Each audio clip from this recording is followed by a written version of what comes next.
So here I was performing a pretty difficult maneuver where I am like coming in right over the ridge here and then trying to pitch up as quickly as possible to get over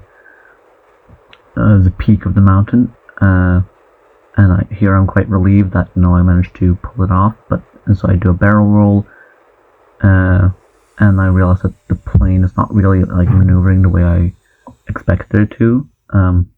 about here I realized that it's because the plane has run out of fuel, and so I start preparing for an emergency landing, and I immediately know exactly where the airfield is, which is very important in this sort of situation, because when you run out of fuel, you're on limited time, you're on borrowed time.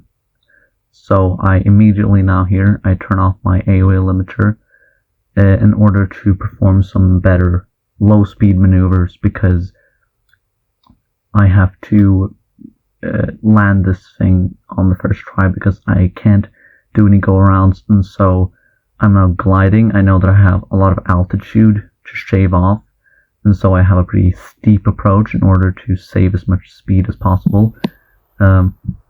Here I pull out the landing gear, which creates a lot of drag, of course, and I know that I am on a very awkward approach here, so I turn very quickly, and I realize that I'm still far off where I'm supposed to be, so I pitch up a little bit, and I decide that I'm just going to be using my rudder input to try and just turn the airplane flat, essentially. And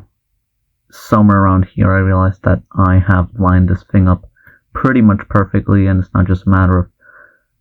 touching down on this very narrow runway, but here I touch down, apply the brakes, and that's how you do an emergency landing.